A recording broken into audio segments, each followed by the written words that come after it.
Il est un fleuve coulant du cœur de Dieu. Reçois la consolation de l'amour de Dieu. C'est un grand fleuve d'un amour merveilleux. Oh, je vais y croire. Oh, son amour me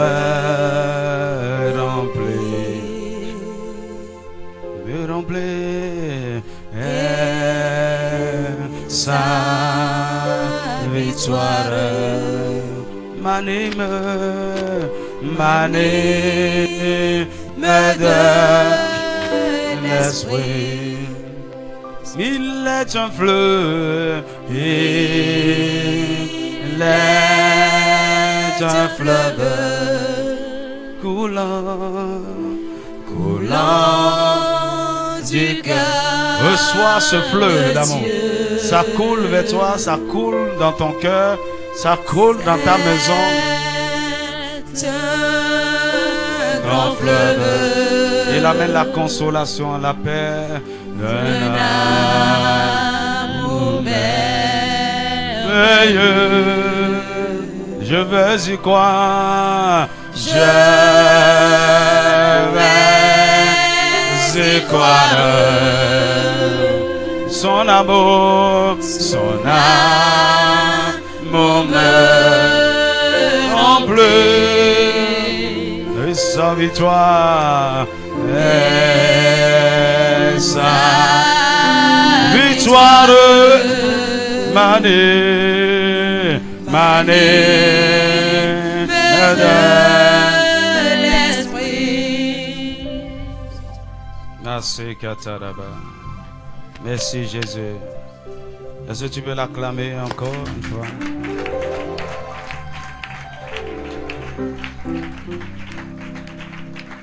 Ouvre ta Bible avec moi dans Exode 28.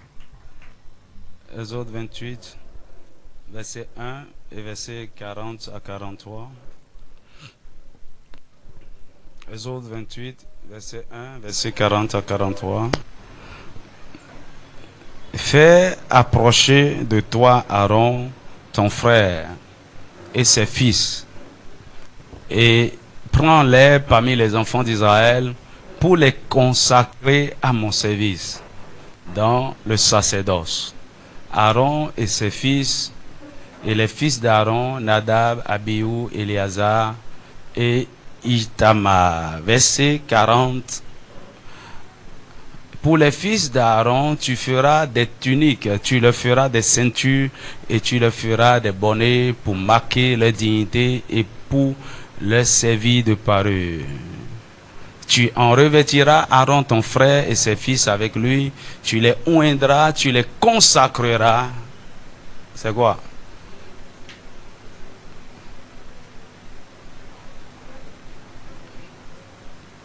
Retournez à Exode 40. Exode 28.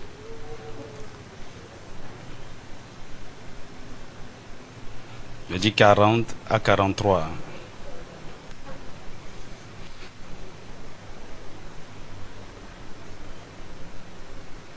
Fais-leur des caleçons de fin lin pour couvrir leur nudité. Ils iront depuis les reins jusqu'aux cuisses. Aaron et ses fils les porteront quand ils entreront dans la tente d'assignation ou quand ils s'approcheront de l'autel pour faire le service dans le sanctuaire. Ainsi, ils se rendront point coupables et ne mourront point. C'est une loi perpétuelle pour Aaron et pour ses descendants après lui. 1 Corinthiens chapitre 6, verset 19 à 20.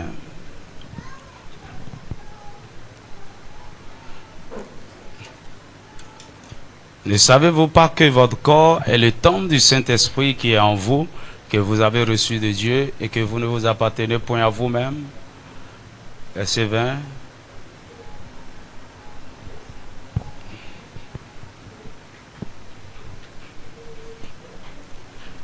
Qui est sur le truc là même, vraiment?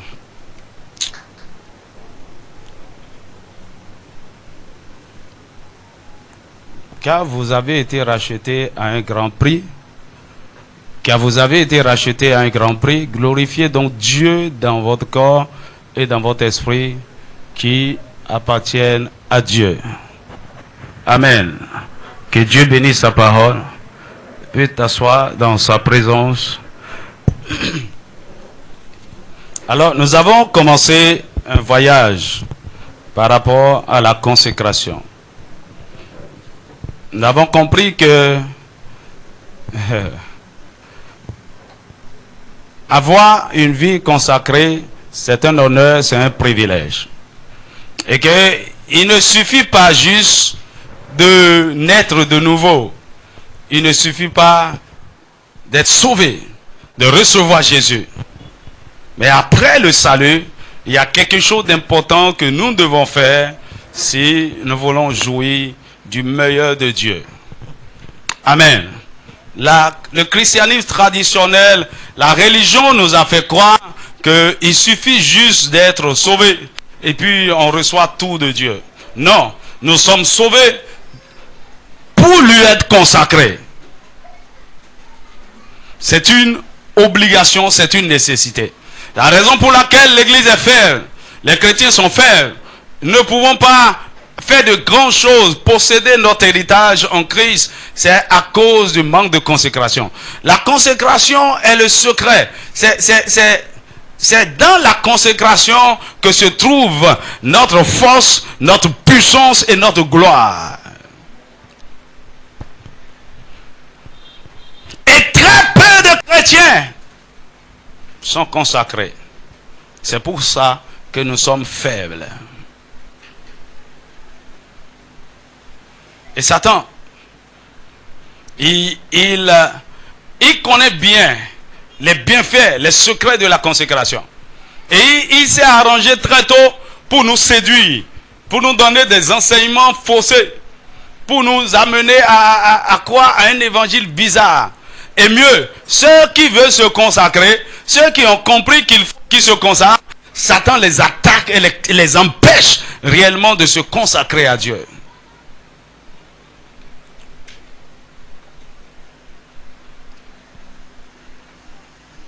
Alléluia. Mais, lorsque nous parlons de consécration, c'est quoi? Dans toutes choses, les définitions sont très importantes. Si vous manquez la définition, vous passez à côté. C'est quoi la consécration? Avant de répondre à cette question, nous irons un peu en arrière pour voir l'origine de cette affaire. Par où ça a commencé? Qui en a parlé premièrement et dans quel contexte? Dis-moi amen. Exode chapitre 13, versets 1 à 2 et versets 11 à 16. Alors, selon un principe de l'interprétation de la Bible, un principe de l'herméneutique, lorsqu'on parle d'un sujet, on va dans la Bible pour voir où est-ce que ce sujet a été abordé pour la première fois et dans quel contexte. Amen. Alors, nous voyons à travers les Écritures que c'est Dieu lui-même, premièrement, qui a parlé de consécration. On appelle ça la loi de la première mention. Donc, dans Exode chapitre 13, il dit, l'Éternel parla à Moïse et dit, verset 2, consacre-moi tout premier-né parmi les enfants d'Israël, tant des animaux tant des hommes que des animaux, il m'appartient. Tout premier-né, verset 11. Verset 11 à 16. Tout premier-né. Alors, il va le dire maintenant pourquoi. Il dit, quand l'Éternel t'aura fait entrer dans le pays des Cananéens, comme il a juré à toi et à tes pères, et qu'il te l'aura donné, tu consacreras à l'Éternel ton premier-né, même tout premier-né des animaux que tu auras. Les mâles appartiennent à l'Éternel. tu rachèteras avec un agneau tout premier-né de l'âne, et si tu ne le rachètes pas, tu lui briseras la nuque. Tu rachèteras aussi tout premier-né de l'homme parmi tes fils.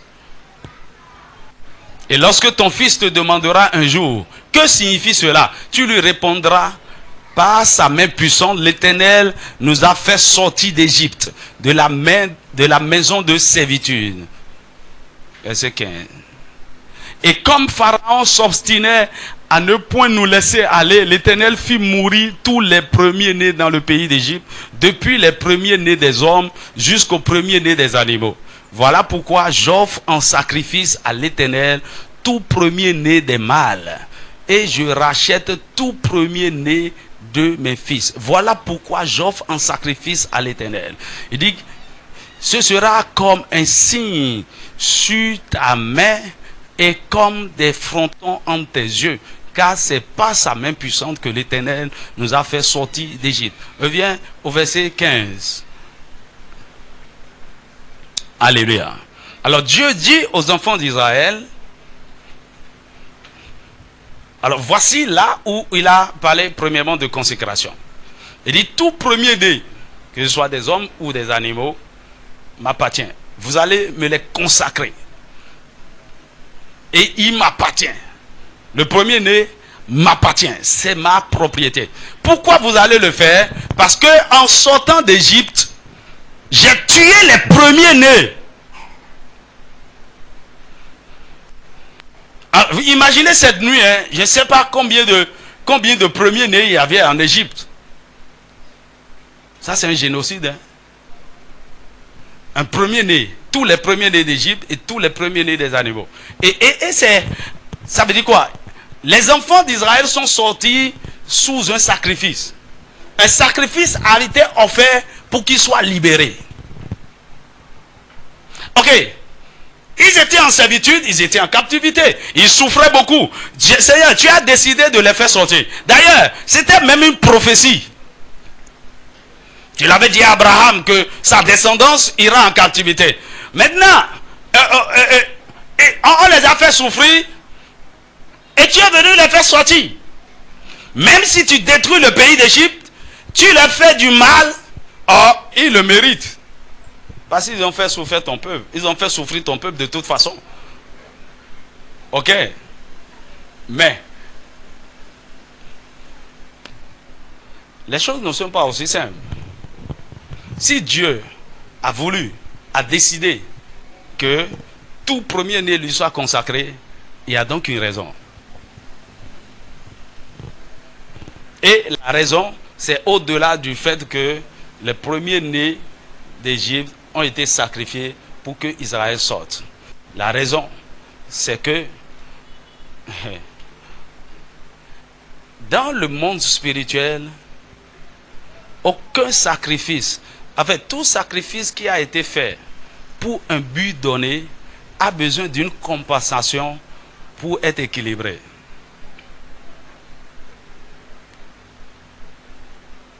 Je le répète, dans le monde de l'esprit, lorsque vous recevez quelque chose, et c'est sur la base d'un sacrifice, ce n'est pas gratuit. En compensation, même si ce n'est pas au même degré, il y a quelque chose que vous devez offrir, même si c'est de façon symbolique, pour pouvoir jouir pleinement de ce que vous avez reçu par ce grand sacrifice. C'est une loi spirituelle. C'est pourquoi on retourne au verset. C'est pourquoi il dit, voilà pourquoi j'offre en sacrifice à l'Éternel tout premier-né des mâles. Et je rachète tout premier-né. Donc, Dieu, le fait de lui, lorsqu'il a dit consacrez-moi les premiers-nés, c'est une façon d'offrir ces premiers-nés-là en sacrifice, en compensation du sacrifice des premiers-nés qui a été fait en Égypte. Dis-moi amen. Et nous pouvons voir quelque chose là par analogie. Israël est sorti de l'Égypte sous un grand sacrifice. cause de grands sacrifices, le sacrifice des premiers-nés. Aujourd'hui, dans la nouvelle alliance, nous sommes sortis du monde, nous sommes sortis, sauvés du péché, de la mort, de la destruction, par un grand sacrifice. Dis-moi amen. C'est pas un sacrifice suprême. Le sacrifice, écoutez, le sang de Jésus vaut 1000 fois mieux que tous les sangs des premiers-nés d'Égypte réunis. C'est le sang même de Dieu. C'est le sang pur. Et il a payé. Dieu a payé ce prix fort pour que nous puissions sortir du monde. Pour que nous puissions sortir du péché, de la mort, de la malédiction, de la destruction. Il a payé ce prix afin que nous sortions de nos mauvaises origines et que nous devenions membres de sa famille. Il a payé ce prix pour que désormais nous puissions rentrer dans notre héritage en Christ. Et de la même manière que Dieu a exigé en compensation aux enfants d'Israël, lorsque vous allez entrer dans la terre promise, on va croire que non, Dieu a déjà tout fait pour vous.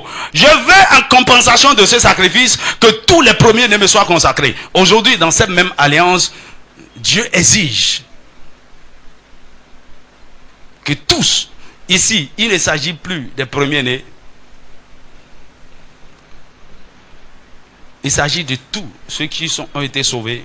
Nous devons lui être consacrés. Dis-moi amen. Et le Saint-Esprit m'a dit, la raison pour laquelle nous ne jouissons pas pleinement de toutes les richesses de la rédemption, de tout ce que Jésus a acquis pour nous par son sang, c'est parce que nous ne voulons pas payer un prix. On refuse de se consacrer. Écoutez, dans le monde spirituel, les sorciers comprennent bien cette affaire. Ils savent qu'il n'y a rien sans rien.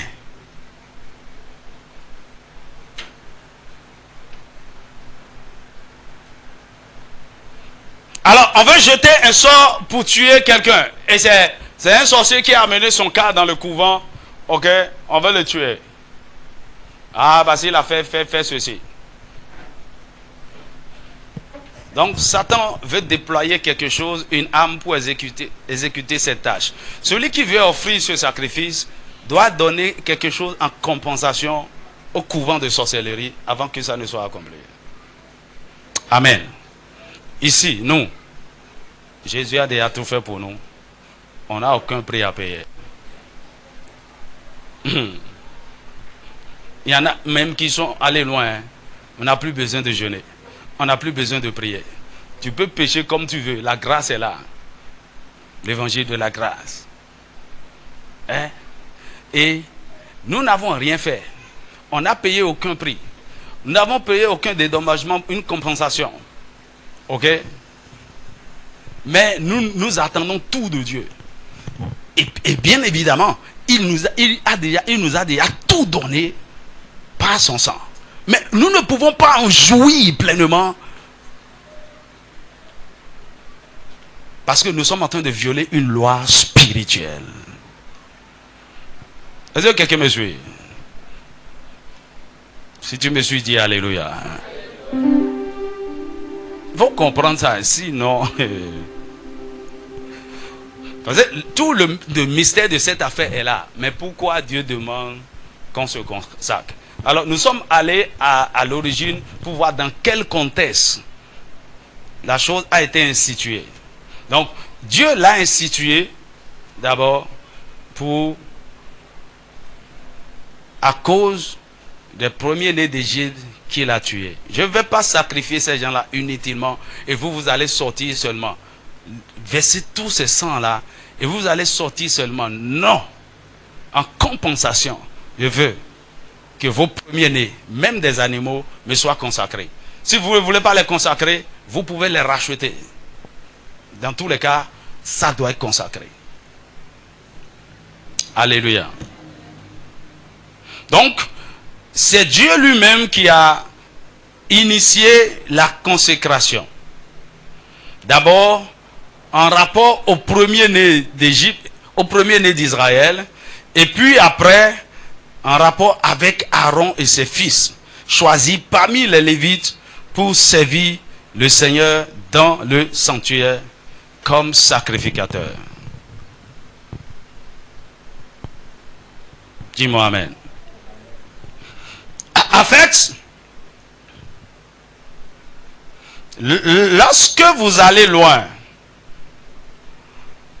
l'intention de Dieu, au départ, était de faire de toute la nation d'Israël une nation de sacrificateurs et de rois pour toutes les autres nations de la terre. Amen. Alors, donc, au départ, ce que Dieu voulait n'était même pas que les premiers-nés lui soient consacrés. C'est-à-dire que tout le peuple d'Israël lui soit consacré comme sacrificateur en faveur de toutes les autres nations. Et c'est ce que nous voyons dans Exode chapitre 19, versets 4 à 6. On peut lire ça si c'est possible. Exode 19, versets 4 à 6. Vous avez vu ce que j'ai fait à l'Égypte et comment je vous ai porté sur les ailes d'aigle et amené vers moi. Maintenant, si vous écoutez ma voix et si vous gardez mon alliance, vous m'appartiendrez en tous les peuples, car toute la terre est à moi. Vous m'appartiendrez. Et maintenant, vous serez pour moi un royaume de sacrificateurs et une nation sainte. Dis-moi amen.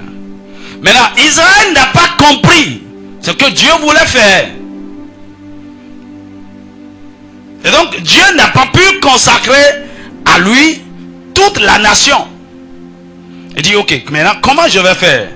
Alors, il a décidé par la suite de choisir la tribu de Lévi parmi les 12 tribus. Et il les a consacrés à son service. Amen. Nombres chapitre 3, versets 11 à 13. Nombres chapitre 3, versets 11 à 13.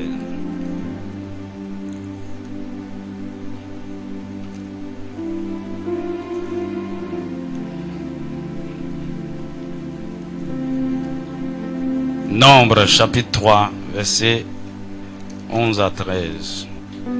L'Éternel parla à Moïse et dit, voici, j'ai pris les Lévites du milieu des enfants d'Israël à la place de tous les premiers-nés. Les premiers-nés des enfants d'Israël. Et les Lévites m'appartiendront. Car tout premier-né m'appartient. Le jour où j'ai frappé tous les premiers-nés dans le pays d'Égypte, je me suis consacré tous les premiers-nés en Israël. Ok. À l'origine, c'était que tous les premiers-nés lui soient consacrés. Et lui dit non, mais en fait, c'est pas tous les premiers-nés. Je préfère que tout le peuple me soit consacré. Et voir que ça ne serait pas possible. On dit ok, au lieu de consacrer tout le peuple, je choisis donc une tribu. La tribu de Lévi qui m'appartiendra. Et ils seront dédiés au sacrifice dans le temple. Ils sont épargnés, exemptés de tout service, de tout autre travail dans le royaume. Ils sont seulement consacrés à servir au temple. Mais Dieu ne s'est pas arrêté là.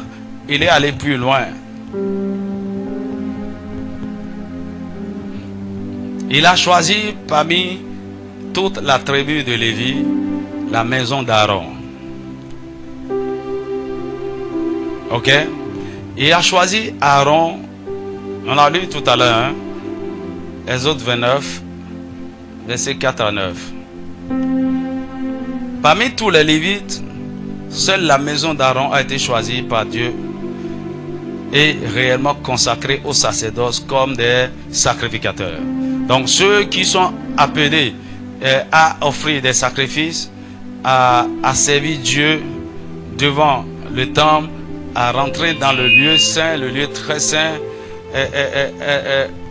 à offrir toutes sortes de sacrifices à Dieu, ce sont les fils d'Aaron.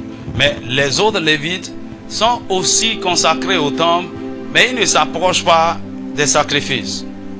Il s'occupe de tout ce qui reste. Il y a des portiers, il y a des musiciens, il y a des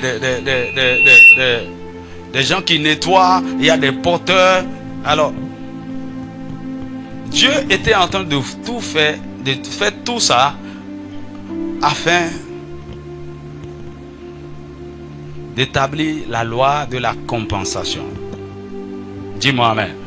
Mais aujourd'hui, dans la nouvelle alliance en Christ, nous faisons tous partie de la maison d'Aaron. Nous sommes tous des sacrificateurs. Ça veut dire quoi? Dans la nouvelle alliance, Dieu est revenu à son intention originelle qu'il n'a pas pu accomplir avec Israël. Il voulait une nation ou un peuple de sacrificateurs et de rois. Et c'est ce que nous sommes devenus par le sang de Jésus. Est-ce qu'on peut lire Apocalypse? Apocalypse chapitre 5, versets 9 à 10. Apocalypse chapitre 5, versets 9 à 10. Il dit, et il chantait un cantique nouveau en disant, tu es digne de prendre le livre et d'en ouvrir les sceaux, car tu as été immolé et tu as racheté pour Dieu, par ton sang, des hommes. Parce qu'il a racheté, par son sang, par son sacrifice, des hommes de toute tribu, de toute langue, de tout peuple, de toute nation. Parce qu'il a fait ça, à cause de ça, il a fait de nous un royaume et des sacrificateurs pour notre Dieu. Et ils régneront sur la terre. Dis-moi amen. Alors, donc, vous devez voir d'abord dans la consécration la notion de sacrifice, de compensation. C'est sacrifice contre sacrifice. Et dans cette nouvelle alliance, comme Aaron est dans l'ancienne alliance le souverain sacrificateur, Jésus est notre souverain sacrificateur. Et nous sommes des sacrificateurs en service à ses côtés, comme les fils d'Aaron. Amen. Donc, la notion de consécration du chrétien, vous ne pouvez pas comprendre cela et l'appliquer comme cela se doit si vous ne savez pas que vous êtes sacrificateur. Allô? Mon ami, la consécration est exigée pour les sacrificateurs.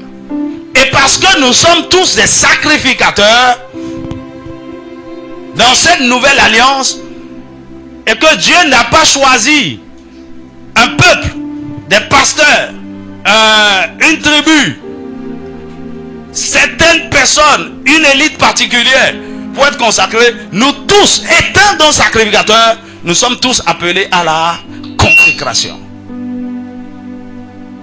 Mais il faut comprendre que cette consécration est à différents niveaux. Ce que nous allons voir après. Aujourd'hui, ce qui m'intéresse, c'est de t'expliquer la consécration. Vous pouvez lire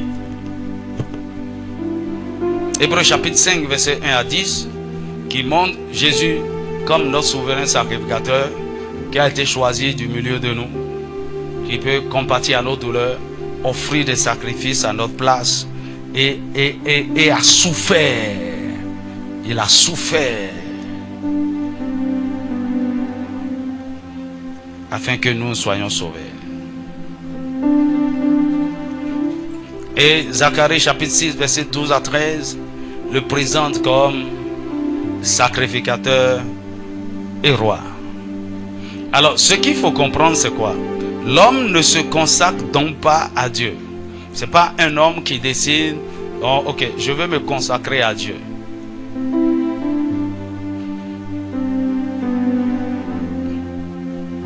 Au contraire, c'est Dieu qui choisit et qui appelle, puis l'homme se consacre à lui.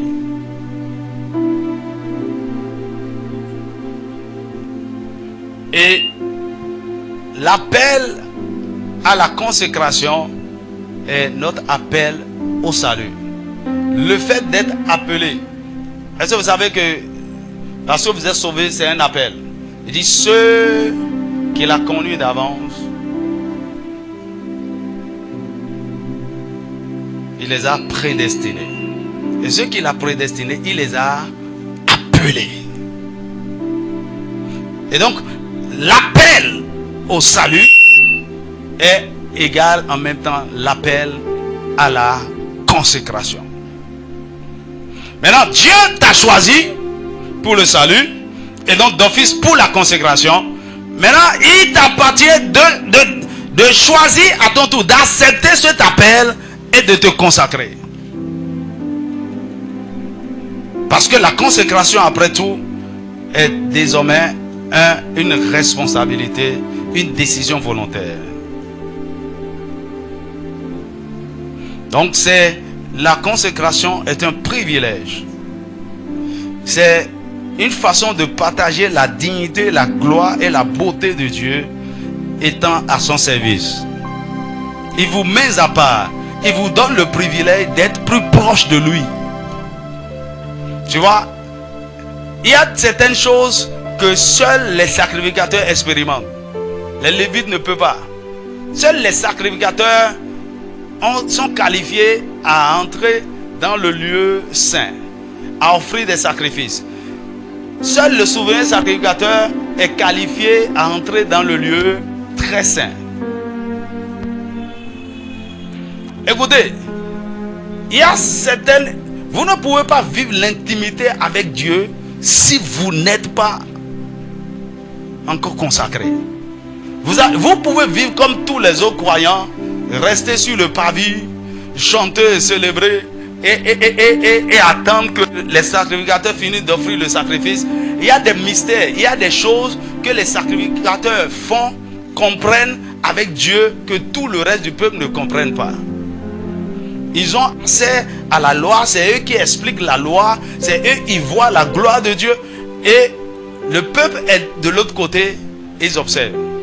Alors, l'église traditionnelle a amené cette affaire-là dans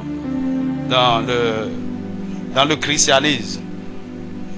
Et c'est du genre, il y a le clergé, les gens qui sont proches de Dieu, qui servent Dieu, ceux qui ont fait le séminaire, ils ont fait le code théologique, ce sont des pasteurs, voilà. Mais nous sommes des gens du peuple, on reste à l'écart. Non, dans cette alliance, tout le monde est sacrificateur et doit avoir accès dans la présence même de Dieu, dans l'intimité de Dieu. Dieu ne se cache à personne, il se dévoile à tout le monde, à tous ceux qui se consacrent à lui.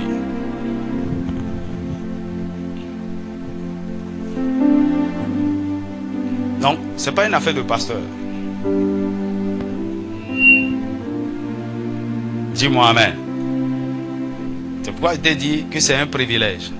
Et vous savez pourquoi Dieu avait demandé de façon spéciale à Moïse de concevoir ce vêtement pour eux. Il dit, quand vous lisez, il dit c'est pour marquer leur dignité et l'honneur. C'est un honneur. Parfois quand les gens voient les tuniques des évêques, les trucs là avec, c'est beau, non? Les gens sont dans ça montre une certaine dignité. Et ce vêtement là, c'est vraiment quelque chose de glorieux. Le Seigneur va nous aider à dépouiller ça. Et chaque enfant de Dieu doit porter ça. C'est quelque chose de glorieux. C'est ça qui vous donne, qui vous permet, ce vêtement qui vous donne accès à la présence de Dieu. Et c'est ça qui fait que tout le monde vous regarde et dit, oh, regarde le prêtre là, il est beau. Celui qui est consacré devient comment il va dire? Ah, il y a le mot qui m'échappe. En fait, lorsque vous devenez consacré, les gens commencent par vous admirer. Vous devenez une admiration pour les gens. Parce qu'il y a des choses que Dieu va commencer par faire par vous. Il y a une certaine beauté, une certaine gloire qu'il met sur vous, que les gens qui sont loin disent waouh. Or, tout le monde devrait vivre cette réalité. Dis-moi amen. Alors, ce matin, je ne veux pas aller loin, je veux juste définir. Maintenant, Je vais juste définir la consécration. C'est quoi la consécration? On a déjà posé les fondements. On est allé à l'origine. Et je crois que maintenant, on peut définir la consécration et tu vas bien comprendre. C'est quoi la consécration? Alors, étant donc des sacrificateurs en Christ, nous sommes tous appelés à la consécration. C'est notre responsabilité et c'est en même temps un privilège. Alors, la consécration, c'est quoi? La consécration est un acte par lequel une personne ou un objet est mis à part pour le service de Dieu. Comme les fils d'Aaron. Exode 28, verset 41. Et quand vous lisez Juge chapitre 16 verset 17, vous allez voir comment on peut avoir Juge chapitre 16 verset 17. Dans Jérémie chapitre 1 verset 5 par exemple, tout le monde connaît ce texte. Il dit: je t'ai appelé. Alors il y a quelque chose qui fait de Salomon par exemple un homme consacré. Quand vous retournez, vous allez voir quels sont les interdits que Dieu a donné à sa mère sur la grossesse de Samson. Ok, il dit c'est un Nazaréen, tu ne lui coupes pas les cheveux parce qu'il m'est consacré. Je veux l'utiliser. Il dit, alors, ça c'est quand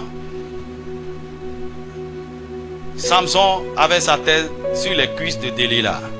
Que Dieu te délivre de Delilah. Des tueurs de destinée, ou bien des tueuses de destinée. Il dit, alors après l'avoir séduit pendant longtemps, finalement, il lui ouvrit tout son cœur et lui dit: le rasoir n'a point passé sur ma tête, parce que je suis consacré à Dieu dès le ventre de ma mère. Si j'étais rasé, ma force m'abandonnerait. Je deviendrais faible et je serai comme tout autre homme. Il y a quelque chose que vous devez remarquer ici. La consécration vous donne, en fait, c'est le secret de votre puissance, de votre force, de votre gloire. C'est le secret de vos exploits.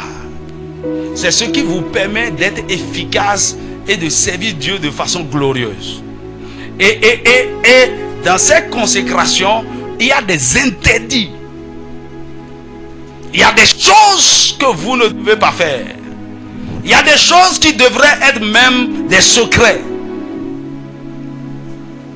Même parfois, ce n'est pas nécessaire de partager ça avec votre femme ou avec votre mari. C'est un secret.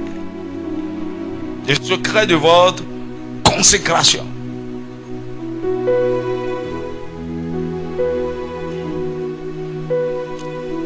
Il dit: j'appartiens à Dieu par la consécration.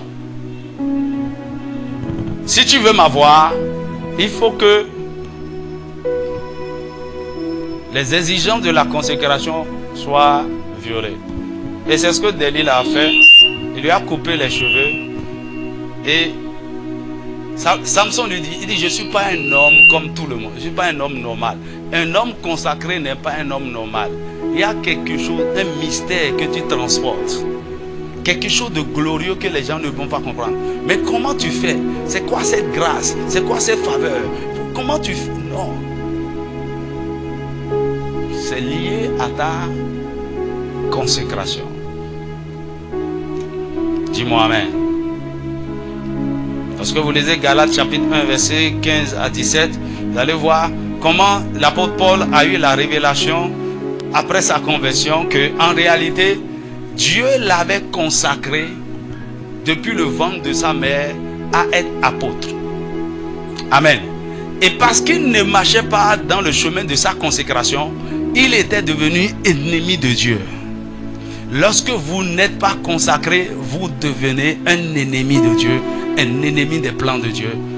Vous combattez non seulement le plan de Dieu pour votre propre vie, mais vous allez combattre Dieu. Tous vos actes, tout ce que vous allez faire serait à l'encontre de Dieu. Est-ce que quelqu'un me suit? Nous sommes en train de définir la consécration.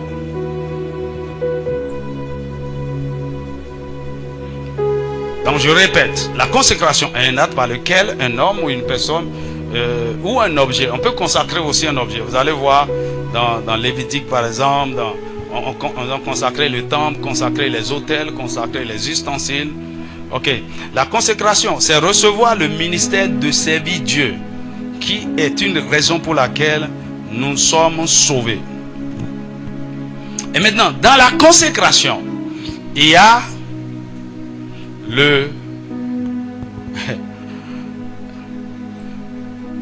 vous pouvez écrire ceci.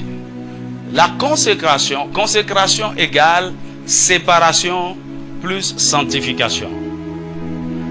Égale séparation plus sanctification.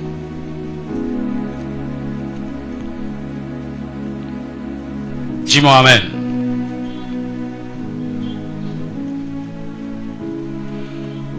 Et pour mieux comprendre ça, on va prendre l'image du mariage. Dans Genèse chapitre 2, verset 24, pour comprendre bien la consécration, on va prendre le mariage. Dans Genèse 2, 24, la Bible dit, l'homme quittera. On vient voir ça, Genèse 2, 24. L'homme quittera son père et sa mère et s'attachera à sa femme et ils deviendront une seule chair. Ça, tout le mystère de la consécration se trouve là.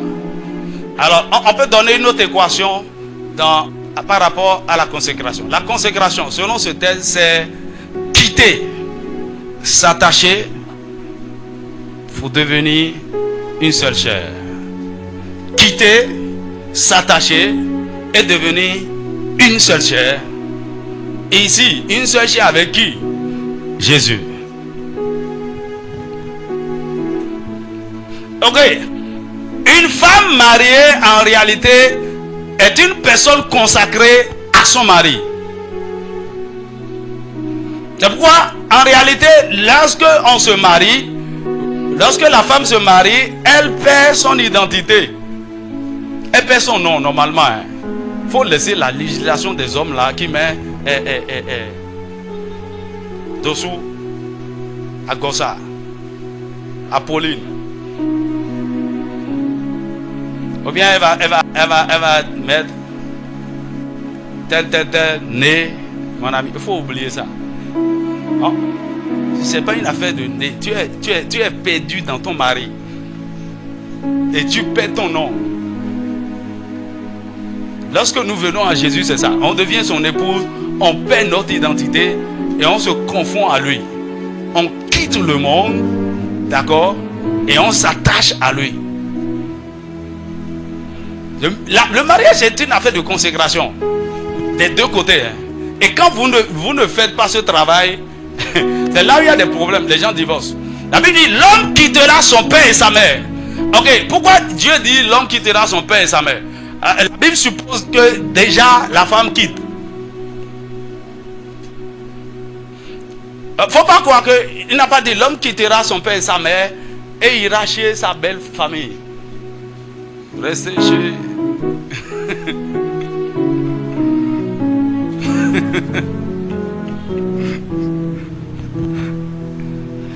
Pour vous consacrer à Dieu, il faut quitter.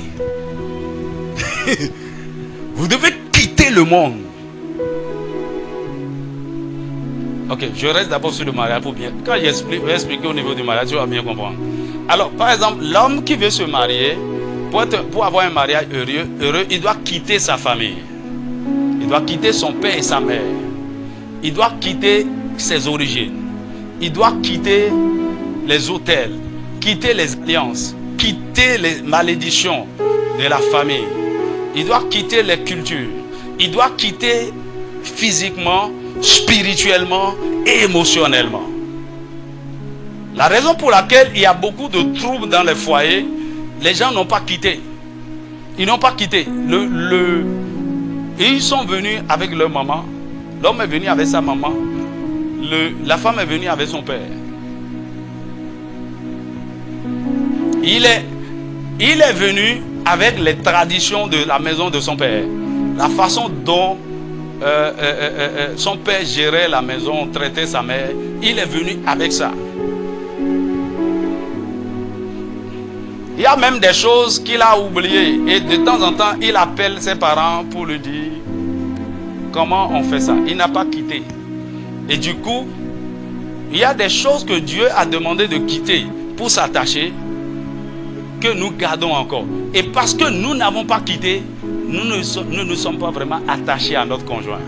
Il faut quitter pour s'attacher. Et parce que vous n'êtes pas attachés, il y a beaucoup de gens qui sont mariés pendant des années, ils ne sont pas vraiment attachés. Parce qu'ils n'ont pas quitté. L'homme n'a pas quitté, la femme n'a pas quitté. Et du coup, c'est facile de se diviser. C'est facile qu'il y ait séparation, c'est facile qu'il y ait division, c'est facile qu'il y ait divorce, c'est facile. Parce que quand ils s'attachent, en réalité, ils deviendront une seule chair, inséparables. Ça, c'est le mystère du mariage.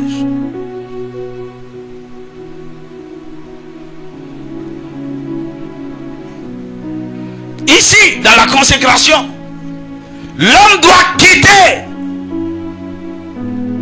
Tout homme ou femme doit quitter le monde, quitter les amis, quitter les parents, quitter. Tu dois te séparer. Il y a une séparation et une sanctification. Donc, il y a des tests, je n'ai pas le temps, je vais finir. Je veux juste que tu gardes la définition. On va continuer avec. Tu dois te séparer du monde, des occupations inutiles, de ta famille, des amis, du péché, des traditions, des cultures, et te focaliser seulement sur celui qui t'a appelé. C'est-à-dire, tu t'attaches à lui. Dis avec moi séparation. Dans certains cas, le mariage vous amène même à quitter votre pays, à quitter votre culture. Parce que vous voulez vous attacher à votre femme, vous voulez vous attacher à votre homme. Et le but, c'est pour devenir une seule chair. La consécration, nous quittons le monde, nous nous attachons à Jésus pour devenir avec lui une seule chair. Et donc, je veux dire, la séparation, c'est que Dieu nous choisit au milieu d'un grand nombre et nous sépare des autres pour le servir. Tout homme qui veut aller loin avec Dieu, il va vous séparer d'abord. Abraham, sors de la maison de ton père, sors de ta patrie, sors. David, il a fait sortir. Joseph, il a fait sortir. Toute personne que Dieu veut utiliser, à un moment donné, il va te sortir. Surtout la famille là, c'est un problème. Il va te faire sortir. Mais il ne suffit pas juste de sortir. Tu dois maintenant t'attacher. C'est ça la sanctification. Et la sanctification, c'est le fait d'être mis à part par la grâce de Dieu et par le sang de Jésus pour le salut et pour appartenir désormais à Dieu. Vous devenez dans la sanctification par le sang de Jésus. Il vous a racheté, non? Désormais, vous devenez sa propriété. Vous êtes sanctifié pour lui. Donc, quand la femme qui était née à Gossou devient Mpati, elle s'est sanctifiée. Elle est devenue la propriété de Mpati. Et désormais, elle va fusionner, entrer profondément dans cette famille. La sanctification,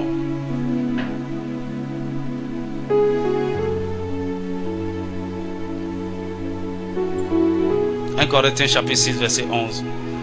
Je ne veux pas aller en profondeur. Il y a des choses très profondes dont on doit parler. Mais je vais lire 2 textes, nous allons nous arrêter là. Pour montrer le quitter. Disons Marc, chapitre 10, verset 28 à 30.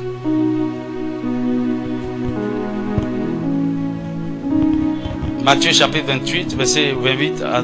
Pardon, Marc chapitre 10, verset 28 à 30. Luc chapitre 14, verset 26 à 27. Il dit, Pierre se mit à lui dire, voici, nous avons tout quitté et nous t'avons suivi.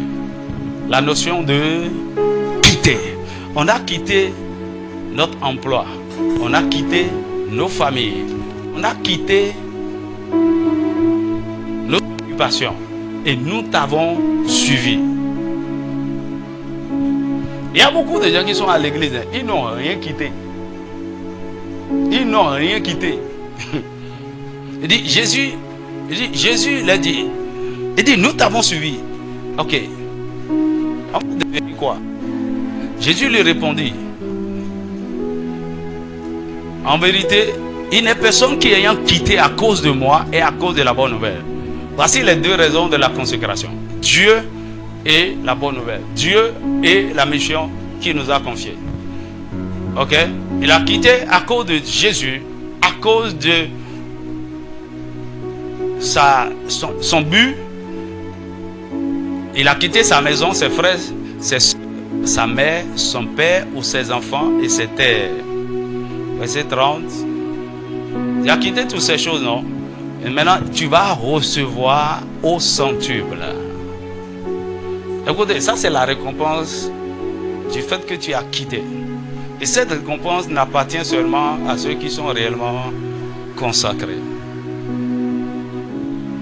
Écoutez, l'église n'a pas encore vraiment des gens bénis, élevés, tout ça là. On n'est pas consacré. Et donc, c'est après avoir quitté ces choses, vous allez recevoir maintenant au centuple. Pas au ciel, hein. Présentement, sur cette terre, maintenant, dans ce siècle-ci, des maisons, des frères, des soeurs, des mères, des enfants, des terres. Hein, il a ajouté quelque chose. Ah, je ne comprends pas. Mais ça fait partie du paquet. Des persécutions aussi. Hein?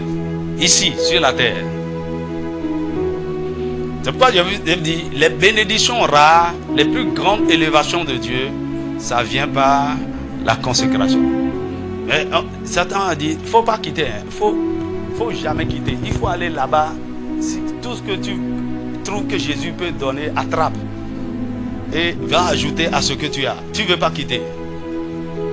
Tu vois, c'est comme la femme qui ne veut pas quitter ses anciens copains. Elle est mariée.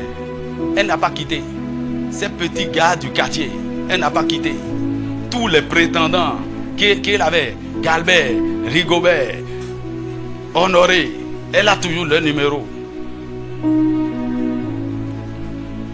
Et de temps en temps, quand son mari l'énerve, elle appelle Rigobert. Ton mariage est gâté, tu n'as pas quitté. Tu n'as pas quitté. On coupe le pont derrière nous totalement.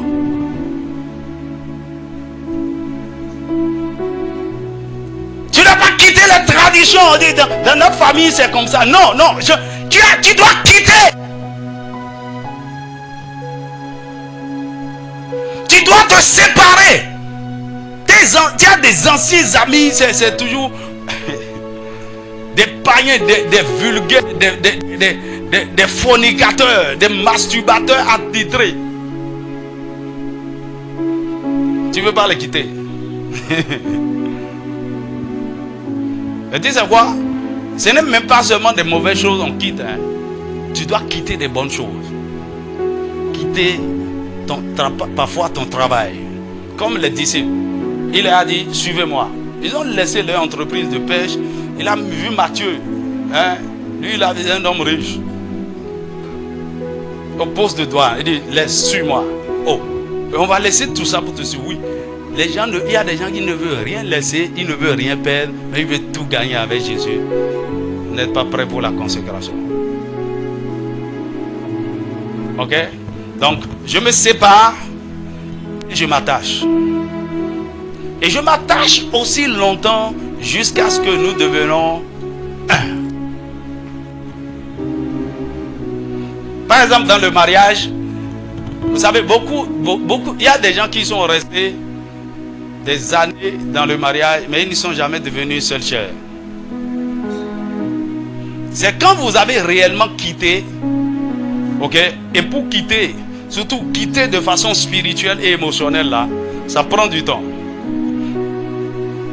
Il vous faut au minimum 7 ans pour totalement quitter. Et c'est dans le cas où vous avez vraiment quitté. C'est-à-dire quitter spirituellement et tout. Et c'est après ça que votre foyer, votre mariage commence à avoir sa propre fondation. Sinon, au départ, tout mariage commence sur la fondation des parents. Et beaucoup de gens continuent leur vie de mariage sur la fondation de leurs parents. Parce qu'ils n'ont jamais quitté, ils ne se sont jamais attachés à leur femme. Jusqu'à, ok, quand ça commence par faire 8 ans, 9 ans, 10 ans, 11 ans, vous commencez par devenir une seule chair. Et ça, c'est l'établissement. Et c'est la même chose dans le mystère de la consécration. Lisons Luc chapitre 14, versets 26 à 27 et verset 33. On va s'arrêter là. Aide-moi à dire à ton voisin à côté, il faut quitter. Dis-lui, pardon ma soeur, il faut quitter. Il est temps de quitter.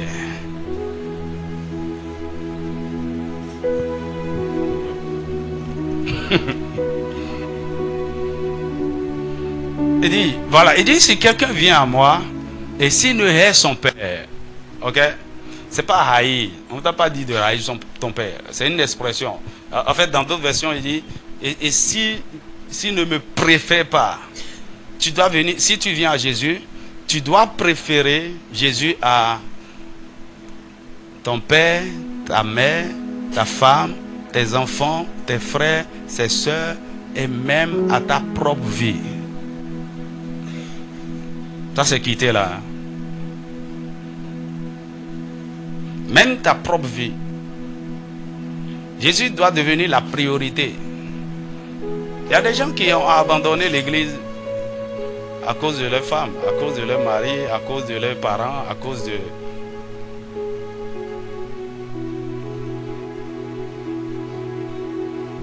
Verset 27. Il dit, et quiconque ne porte pas sa croix et ne me suit pas, ne peut être mon disciple. Donne-moi le verset 33. Verset 33. Verset 33. Verset 33. Ainsi donc, quiconque d'entre vous ne renonce pas à tout ce qu'il possède, ne peut être mon disciple.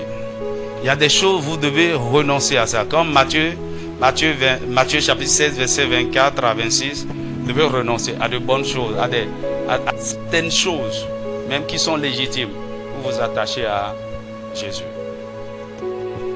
Et maintenant, quand vous vous attachez à lui, le but, c'est d'être semblable à lui. C'est de devenir comme lui.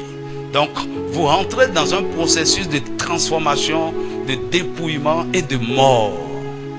Afin que désormais ce ne soit plus Christ et vous qui vivez, mais Christ qui commence par vivre à travers vous. Alors votre consécration est complète.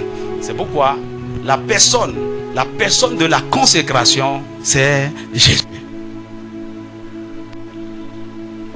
En réalité, c'est à lui que nous nous consacrons. On quitte, on s'attache à lui. Et maintenant, ce n'est pas quand on vient à lui pour être ses collègues, pour profiter de lui. Non. Le but, ce n'est pas de recevoir ce qu'il a à nous donner. Non. Le but, c'est de lui ressembler.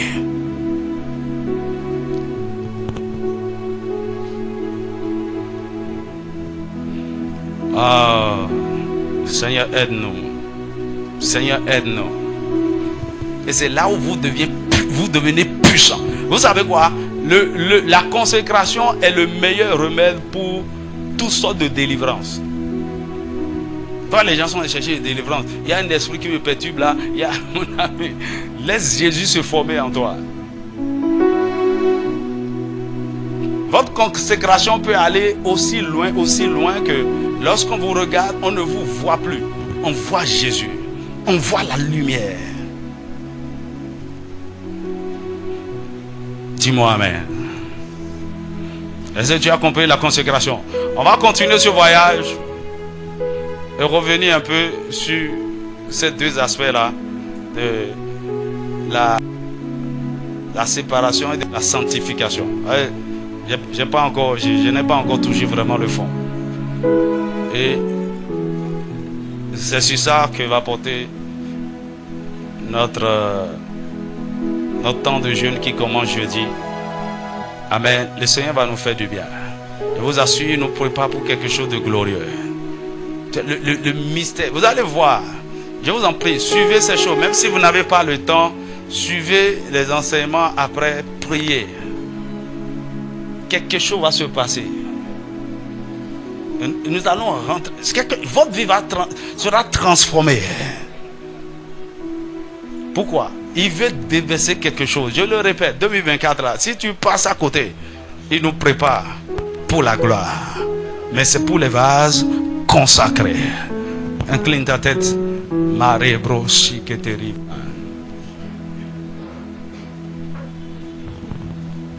Ni brosa caché que terrible. Masakata de brache que terrible. Ni brosa kata.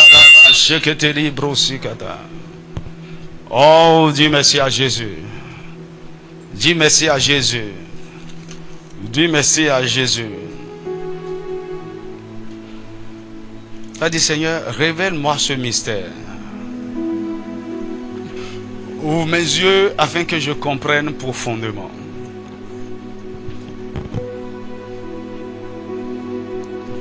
Je ne veux pas seulement comprendre, mais je veux être un vase consacré. Une vie totalement consacrée à toi, Seigneur. Marie brosi katara brache. Ne brosi katara brache que te deva. Masse que te de brasse que te dia.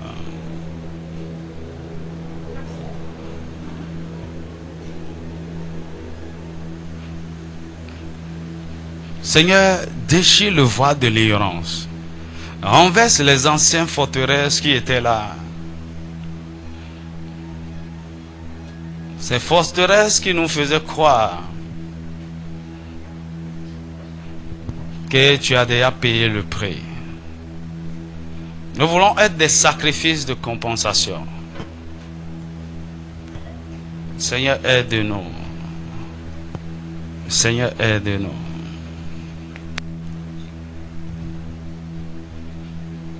Fais de ce peuple une nation consacrée. Beaucoup de gens croient que c'est nous qui perdons en nous consacrant. Satan nous a trompés, il nous a séduits pendant longtemps. Tu nous délivres de cette ignorance.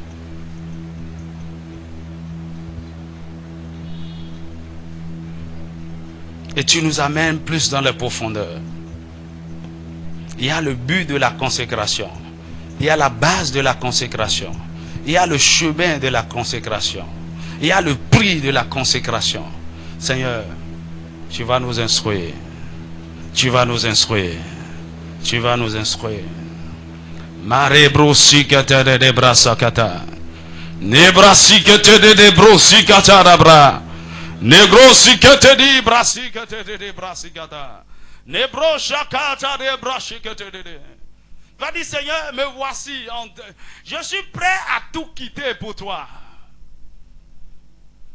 Les autres choses auxquelles je suis encore attaché, les hommes et les choses auxquelles je suis encore attaché, que je n'ai pas encore quitté.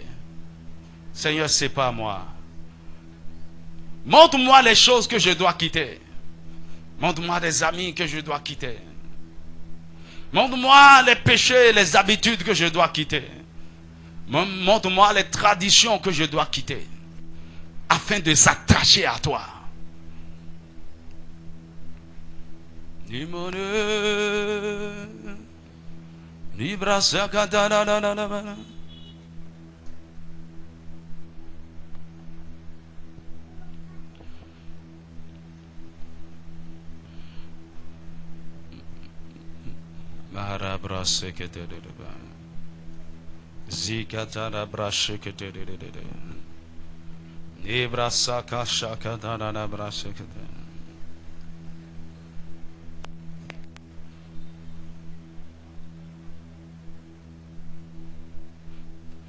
Seigneur, peut-être il y a des choses qui sont difficiles pour toi. Tu as du mal à t'en séparer. Demande la grâce à Jésus. Il peut te séparer de cet homme, de cet ami, de ce péché, de cette iniquité. Seigneur, sépare-moi.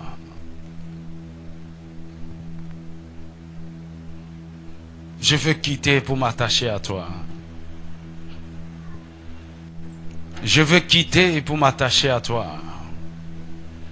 Afin de devenir avec toi une seule chair.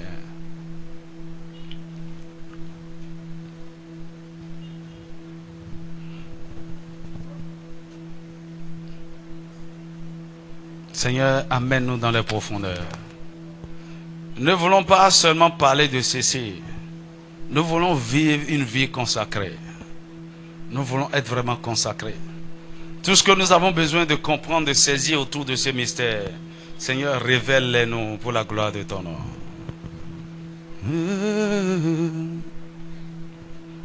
Je te donne tout mon cœur. Je te donne mon âme. Je vis que pour toi seul. Ton souffle de vie est là. Chaque fois que je me lève, je viens régner en moi. Je te donne tout mon cœur. Je te donne mon âme. Je vis que pour toi seul. Ton souffle de vie est là. Chaque fois que je me lève, je viens régner en moi. Tu as dit, Seigneur, je te livre tout. Je te livre tout. Je ne retiens rien. Seigneur, par ta grâce, c'est pas moi.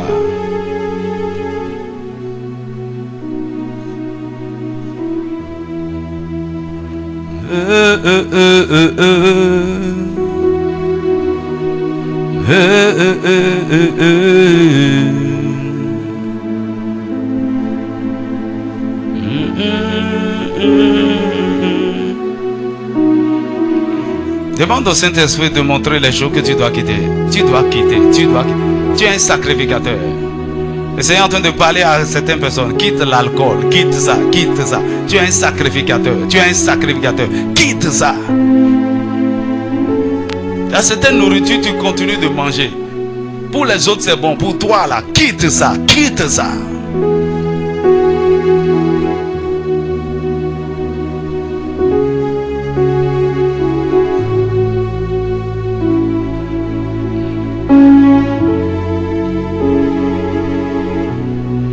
C'est en train de parler à quelqu'un. Quitte cette relation. Quitte cet homme.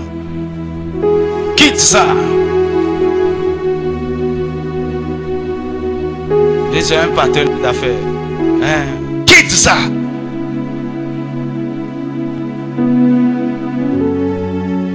Tu es en train de vendre ta destinée.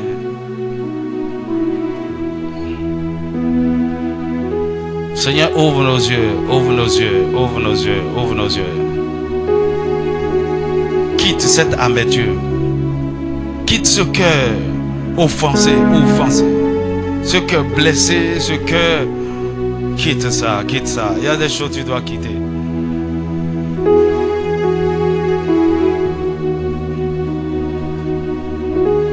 Nous allons parler après du cœur consacré. Il y a des cœurs, à cause de votre état, vous ne pouvez pas vous approcher de Dieu. Il vous rejette, il vous repousse, il vous... Reste loin, loin, loin de moi. Tu ne peux pas venir. Ah, Seigneur, visite nos cœurs. On te supplions. On te supplions. On te supplions. On te supplions.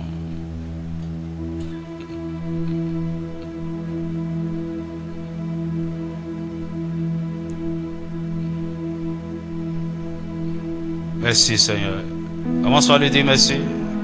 Commence par l'apprécier. Je vous assure, il nous fera du bien. Il faudrait que tu prennes ceci comme un temps de rendez-vous avec Dieu. C'est un moment de consécration. Dieu veut te parler pas à pas. Il veut te conduire. Et je t'assure, allons commencer par vivre des choses extraordinaires.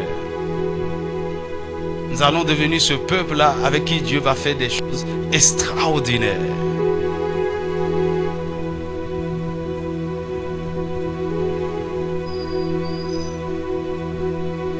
Les amoureux de Jésus, les passionnés de Jésus. Merci Seigneur. Merci Seigneur. Merci Seigneur. Merci Seigneur.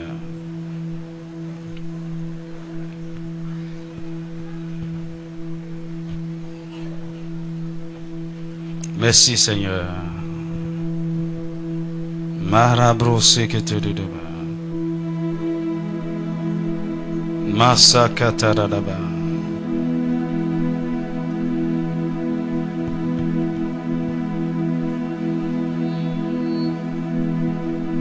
Moi j'ai décidé de suivre Jésus. Est-ce qu'on peut se tenir debout? Moi j'ai décidé de suivre Jésus. Oh.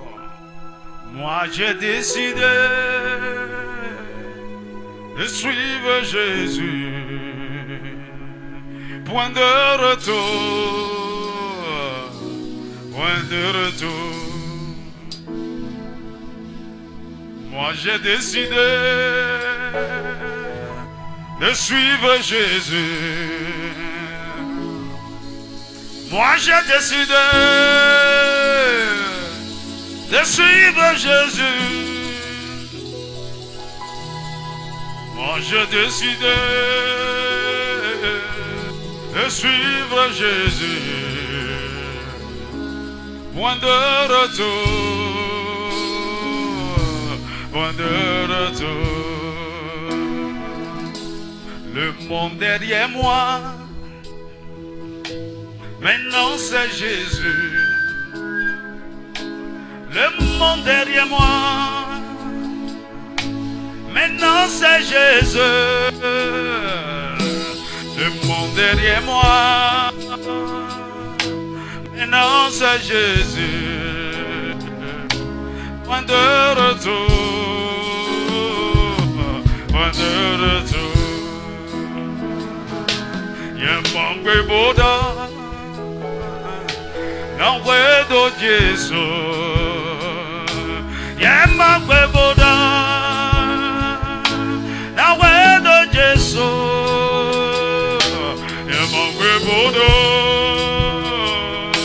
nangwe do Jesu. Gole mande,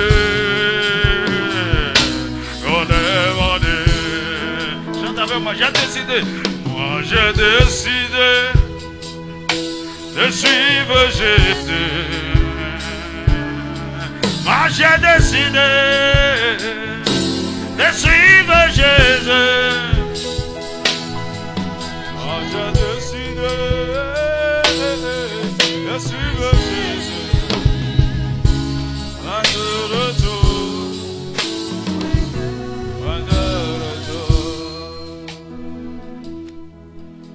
j'ai décidé.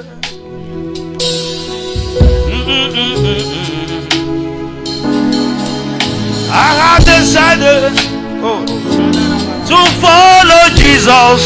I have decided to follow Jesus. No turning back. No turning back. Acclame, acclame Jésus, acclame Jésus.